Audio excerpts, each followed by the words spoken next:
오늘의 이야기 사랑하는 형제자매 여러분, 오늘 우리는 삶의 가장 어두운 순간, 바로 위기라는 주제에 대해 깊이 묵상하고자 합니다. 혹시 지금 삶의 막다른 골목에 서 있다고 느끼십니까? 사방이 막혀 한 걸음도 나아갈 수 없을 것 같은 절망감에 휩싸여 있나요? 이 메시지가 여러분의 마음에 닿거든 잠시 시간을 내어 귀 기울여 주시길 바랍니다. 이 나눔이 하나님의 은혜를 전하는 통로가 되도록 구독과 공유로 함께해 주신다면 더 많은 영혼에게 큰 위로가 될 것입니다. 이 영상을 시청하시는 모든 분들께 우리 주님의 평안과 위로가 가득하기를 먼저 기도합니다. 하나님께서 당신의 삶에 역사하시고 이전에 알지 못했던 방식으로 당신의 하나님 되심을 보여주고자 하실 때 우리는 굳이 추측할 필요가 없습니다. 마치 동화 속 앨리스처럼 이상한 나라를 헤맬 필요도 없습니다. 하나님께서 당신의 영광을 드러내시고 그분의 임재를 가시적으로 나타내고자 하실 때 우리 삶에는 아주 분명한 신호가 나타납니다. 그 신호는 바로 우리가 위기에 처했을 때입니다. 네, 바로 위기입니다. 오늘 저는 여러분께 위기가 단순히 어려운 상황이나 고난이 아니라는 점을 말씀드리고 싶습니다. 물론 위기는 고통스럽습니다. 하지만 위기는 그 이상의 의미를 가집니다. 위기는 바로 이전에 경험하지 못했던 새로운 차원에서 살아계신 하나님을 인격적으로 그리고 체험적으로 만날 수 있는 절호의 기회입니다. 만약 여러분이 하나님에 대해 더 많은 정보를 얻거나 종교적인 영역에서 학문적 지식을 쌓는 것에 만족하지 못하고 살아계신 하나님을 직접 경험하기를 갈망한다면 여러분은 위기를 맞이할 최고의 후보자입니다. 이 말을 듣고 몇몇 분들은 이렇게 생각하실지도 모릅니다. 아니요, 저는 그렇게까지 깊이 하나님을 알고 싶지 않습니다. 그냥 주일 예배에 참석하고 설교 듣는 것만으로도 만족합니다. 하지만 여러분, 하나님의 위대하심을 놓치는 것은 우리 삶의 가장 소중한 부분을 놓치는 것과 같습니다. 성경을 자세히 들여다보면 일관된 패턴을 발견할 수 있습니다. 하나님께서 자신을 새로운 차원에서 드러내고자 하실 때 그분은 직접 위기를 만드시거나 혹은 다른 누군가를 통해 위기가 발생하는 것을 허락하십니다. 성경 속 인물들은 스스로의 힘으로는 도저히 해결할 수 없는 상황에 놓이게 됩니다. 자신의 지혜로는 풀 수 없는 시나리오에 갇히고 어찌할 수 없는 곤경에 빠지게 됩니다. 우리의 모든 선택지가 사라졌을 때 우리는 위기 속에 있는 것입니다.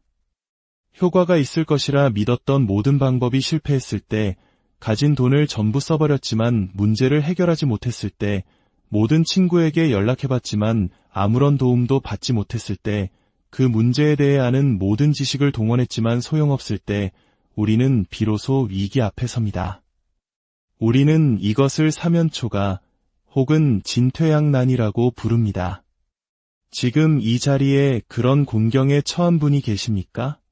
혹은 과거에 그런 경험을 하셨던 분이 계십니까?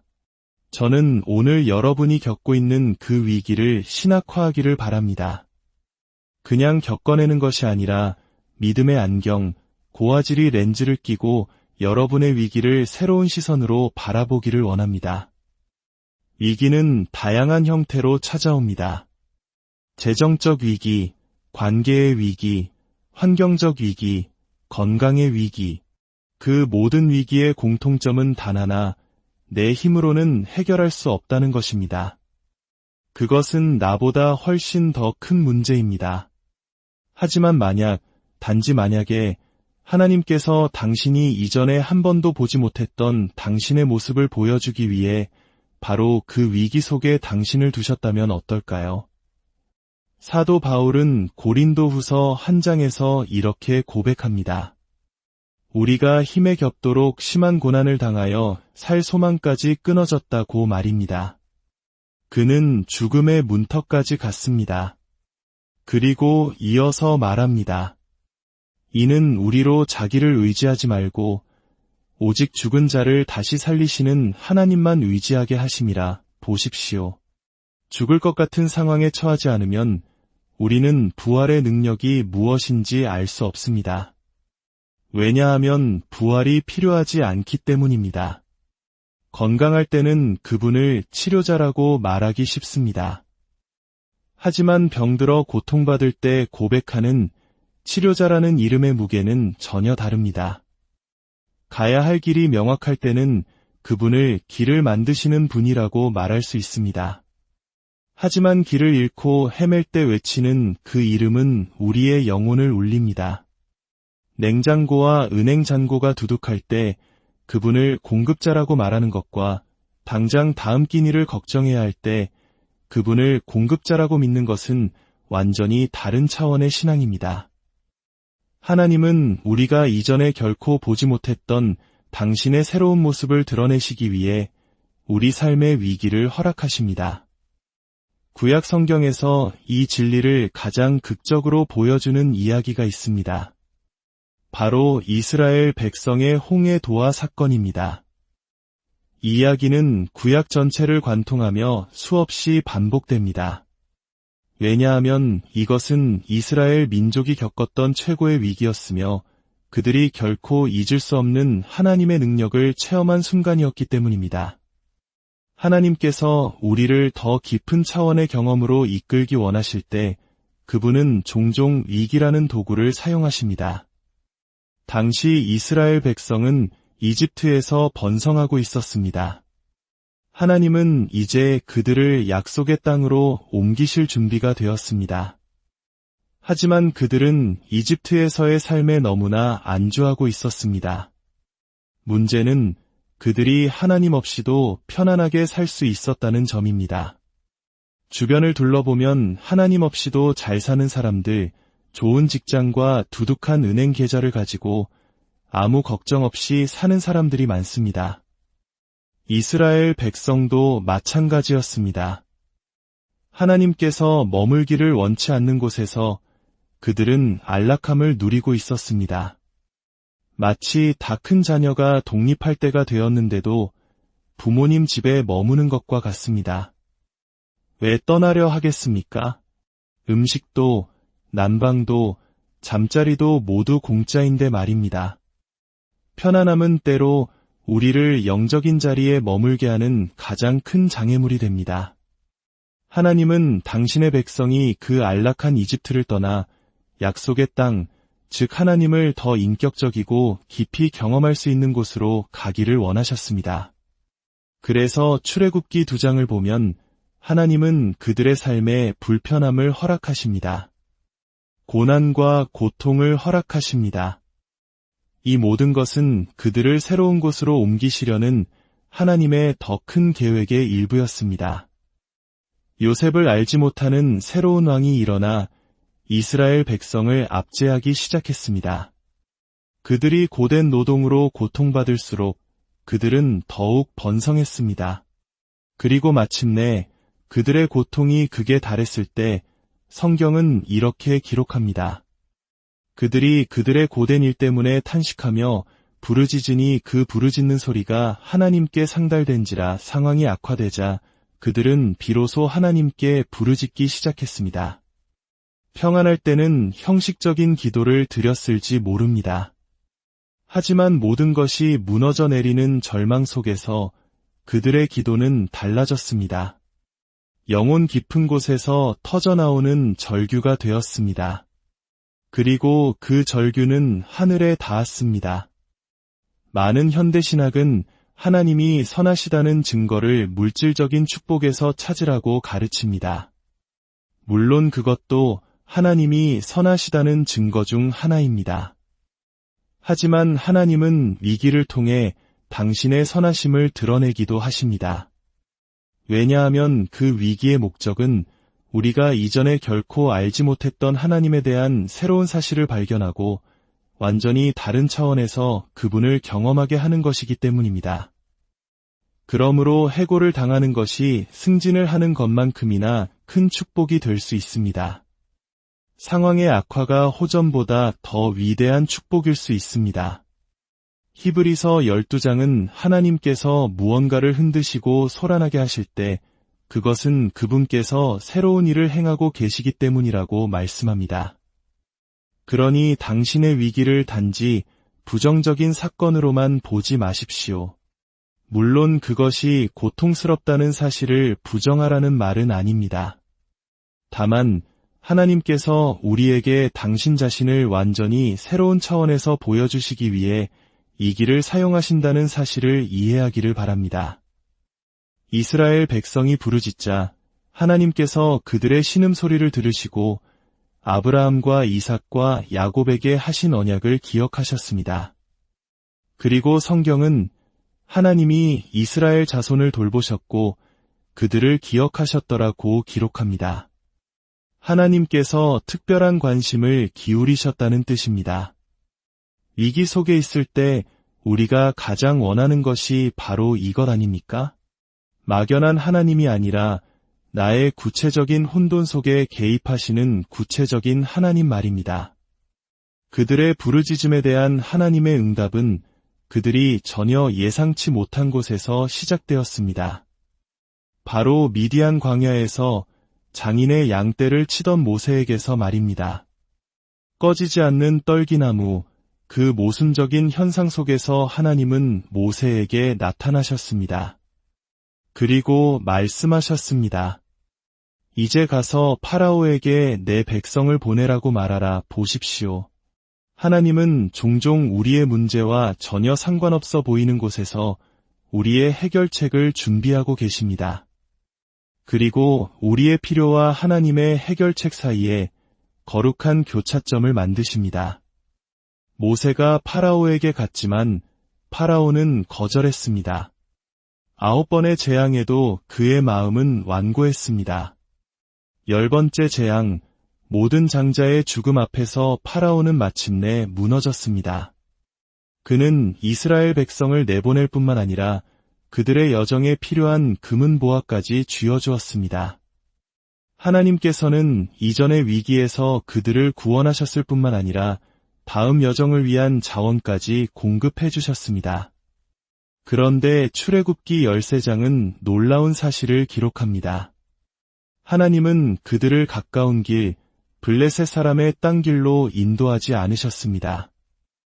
왜냐하면 그들이 전쟁을 보면 마음을 돌이켜 이집트로 돌아갈까 염려하셨기 때문입니다. 그래서 하나님은 그들을 홍해가 있는 광야 길로 돌아서 가게 하셨습니다. 혹시 하나님께서 당신을 먼 길로 돌아가게 하신다고 느낀 적이 있습니까? 마침내 기도가 응답되고 축복이 보이는 것 같은데 이제는 지름길이 아닌 멀고 험한 길을 가야만 할 때 말입니다. 만약 하나님께서 당신을 먼 길로 인도하신다면 그것은 당신이 모르는 위험이 지름길에 도사리고 있기 때문입니다. 가장 빠른 길이 항상 최선의 길은 아닙니다. 우리는 하나님을 따라야 합니다. 그분께는 우리가 알지 못하는 내부 정보가 있기 때문입니다. 그리고 이야기는 절정으로 치닫습니다. 출애굽기 14장 4절에서 하나님은 말씀하십니다. 내가 파라오의 마음을 완악하게 한즉 그가 그들의 뒤를 따르리니 내가 그와 그의 온 군대로 말미암아 영광을 얻어 이집트 사람들이 나를 여호와인 줄 알게 하리라. 잠깐만요. 하나님. 제 기도는 파라오를 제 등에서 떼어내는 것이었습니다. 그런데 이제 그 마음을 더 완악하게 해서 저를 추격하게 만드시겠다고요? 하나님은 우리의 상황을 더 악화시키십니다. 왜일까요? 바로 그분의 영광을 위해서입니다. 그 어리석은 자를 통해 하나님이 누구신지 만방에 알리기 위해서입니다. 파라오와 그의 군대는 마음을 바꿔 이스라엘을 추격하기 시작했습니다. 600대의 병거와 이집트의 모든 군대가 그들을 뒤쫓았습니다.